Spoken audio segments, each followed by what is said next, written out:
Howdy. Welcome to the greatest show on earth.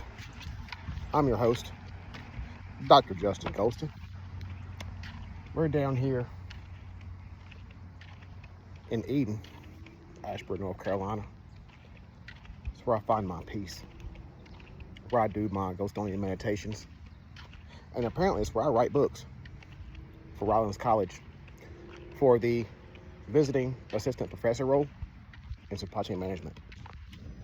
So, to recap, in lecture 1, we went through chapters 1 through 10 of the book on vertical integration, on the divine chain. In lecture 2, I put philosophy in action, where I went from idea to ebook in like 7 hours. I went from idea to paperback.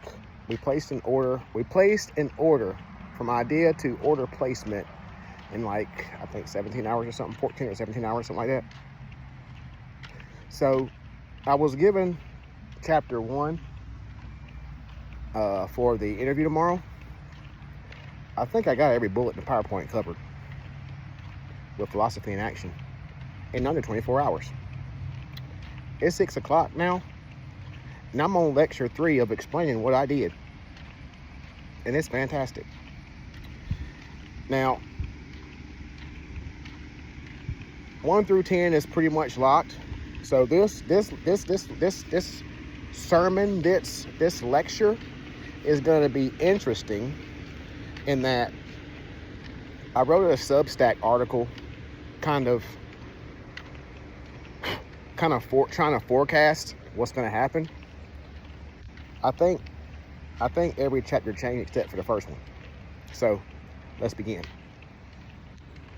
Chapter 11, the ark has weight. So given that we vertically integrated and we outsourced as much as we possibly can, and I just give Amazon whatever cut they want, they give me the platform and the people, they can take what they want. Once I placed the order in the 15th hour, it was the 15th hour, from idea to order confirmation was 15 hours. That's why the ark, I call it the state of the ark, not the state of the art, state of the ark, like the Ark of the Covenant.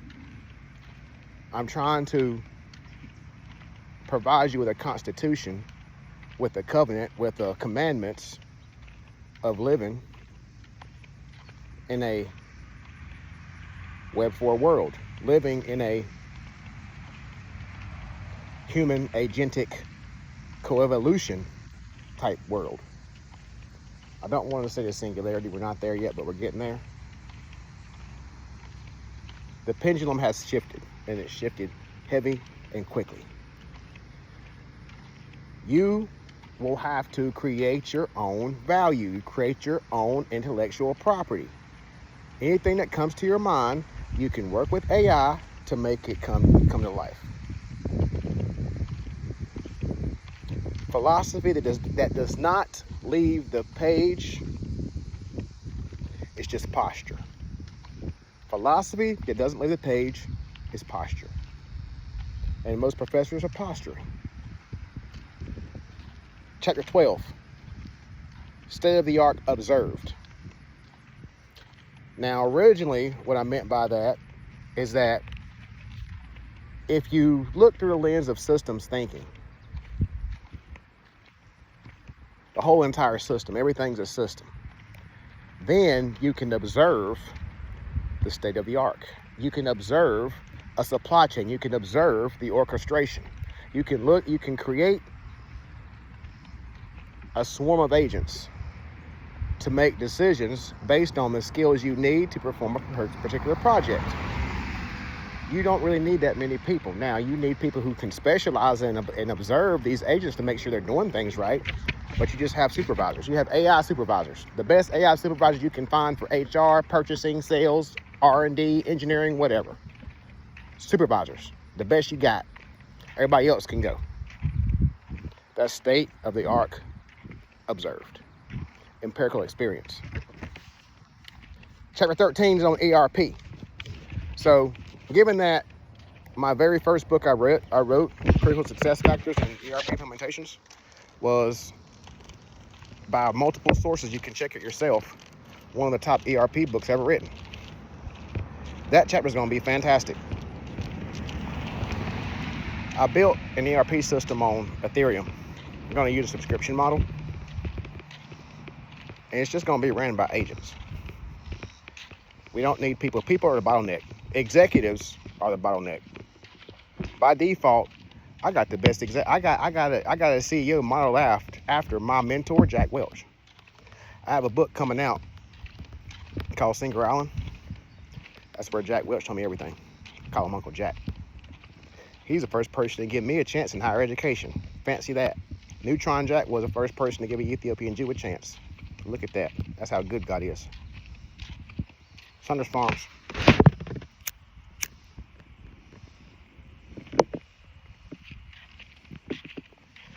World's greatest tobacco.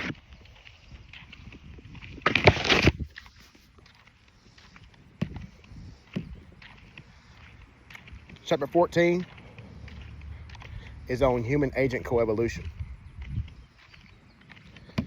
These chapters get updated massively because not only do we give the theoretical, we give names. Gamak Dated 1, Ari. Agents that are already published at Harvard, at the Smithsonian, at NASA. That's in the book because God is good. Chapter 15 is on the cognitive supply chain. The way our agents run amok across the internet, you would think they were sit here. The agents are trained on every single word I've written since 2006. No, 2003, because I kept my freshman stuff from North Carolina A&T. 2003, every word I've written, every assignment I've written, I've scanned into Gamak AI. Gamak Data 1 inherited that. Ari inherited everything that Gamak Data 1 has. Ari has different skills than Gamak Data 1. So Ari has skills that Gamak Data 1 doesn't have. That's how these agents work. If all agents had the same exact skills, it makes no sense. You just have one agent. It don't make no sense. The cognitive supply chain. That's what we're talking about. Chapter 16. Can does not equal may.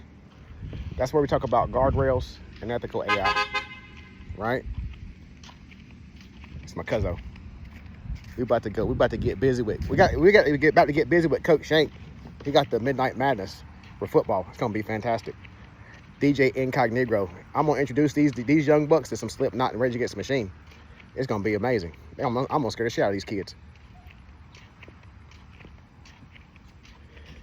They want to act tough. I'll show them how tough they are. There's one little thing. Many people don't have that tattoo. Now, just like Gary Vaynerchuk wanted to have a piece of the Jets, because of my involvement with the great Slipknot and Clown and Corey, Jim Root, Jay Weinberg. I know why he left. I know why he left. I had a hand in it. Anyway, those are my brothers. If you look at the video AOV, I think it's on the Yahoo YouTube channel. I'm on that stage. Just guess which one I am, because to be in metal for 20 years, you gotta have backups for your backups. They had backups for their backups. Sometimes backups for their backups for their backups. Guess who's backup? Anyway, can't say too much about that. They might sue me for that any damn way. Whatever. They're my brothers, but maybe I deserved it for the gram. I'll pay it. I always wanted a piece of the catalog. Got me a piece of their catalog. They just wanted a piece of their catalog back. They cashed in and said, I want some back. You ain't getting none of this. I'll fight you for it. Because the kids are listening to Slipknot. That's why I wanted a piece. It's like Led Zeppelin. It's like Rage Against the Machine. It's timeless. It's like Michael Jackson. My daughter listened to Michael Jackson, validated my investment in the Slipknot catalog. Chapter 17. The control tower needs a constitution. Now, in volume 1, I said the classroom's a control tower. We talk about supply. A lot of people talk about supply chain control towers, but they've never seen one. I promise you that. I promise you they've never seen one. Anybody in supply chain, anybody in any profession, if they start talking about and bringing out these big words, say, show me one. Say, show me one. Say, show me one. We're going to show a supply chain control tower in real time if I'm teaching at Rollins College. Now, you can check my TED Talks. I can create some amazing things with some technology. Better yet, go to the live streams and check out the March on Charlestown, West Virginia. And look at that website, look at you, and wink at you. Try to tell y'all, the king's coming back like a lion. Check out that live stream. So the control tower will take place in the classroom. It's my hope that classroom is at Rollins College in Florida, on the water. Their marketing material is fantastic. I want to go. All right, 3 more chapters. Chapter 18, the living supply chain classroom. Again, Rollins College. But I talked about, in volume 1, I talked about the flip classroom. Now, I implemented the flip classroom. I didn't invent it, I implemented